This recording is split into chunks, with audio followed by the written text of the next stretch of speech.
So now we are going to understand electric flux. Electric flux is the total number of electric field lines passing through the surface normally, and it is represented by phi E, and its formula is Ea cos theta, and in vector form E dot A. Okay, and to understand these all diagram, you have to first know that here n cap represent the unit vector perpendicular to the surface, and as we know that the surface area is a vector quantity, so the direction of surface area is perpendicular to itself. Okay, and here n cap represent the direction of the surface. You have to remember this, that then you will understand this diagram. So here the electric field is perpendicular to the surface, but along the direction of the surface. Okay, so the angle is 0 degree. So in this situation, the electric flux will be maximum, and here the electric flux, electric field makes 90 degree with the direction of the surface. So the electric flux will be 0, and if the electric field makes some angle like theta with the surface area, then the electric flux will be Ea cos theta. Okay, and the SI unit of electric flux is Newton meter square per coulomb. This formula obtained by putting the SI unit of electric field and area. Okay, as we know that the SI unit of electric field is Newton per coulomb and area meter square, so we can obtain the Newton meter square per coulomb. Okay, and if you want to find the electric flux through this small area, then the formula will be E dot del S n cap. Okay, and here again n cap is the direction of n cap is the unit vector perpendicular to the surface. Okay.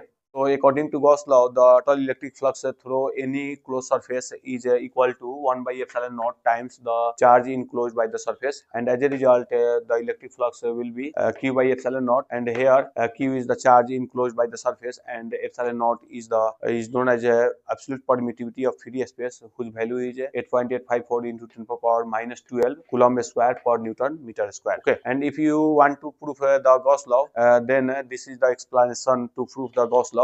And here I take a spherical body whose radius is r, and q charge is enclosed in the surface, and so we have to find out the electric flux due to this charge. Okay, and here I take the small area del S.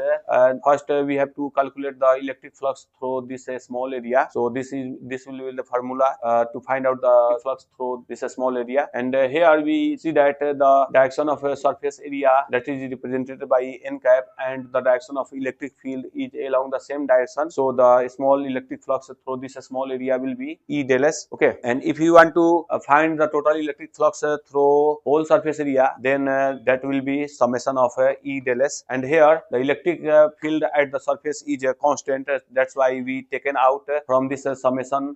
So the total flux will be 1 by 4 pi epsilon naught q by r square. This is the value of electric field at the surface. Okay, and here the summation of all small area will be the total surface area of the sphere, and as we know that the total surface area of the sphere is equal to 4 pi r square, so we can use, instead of summation of del S is equal to 4 pi r square, and if you solve this, 4 pi to 4 pi cancel out and r square cancel out, then we get phi is equal to q by epsilon naught. That is the final formula of the flux. Okay, according to Gauss law. Okay, and from this formula we finally concluded that the electric flux through any closed surface is only depends upon the charge enclosed by the surface. It does not depends upon the surface area and electric field lines. Okay, this is the important point you have to know.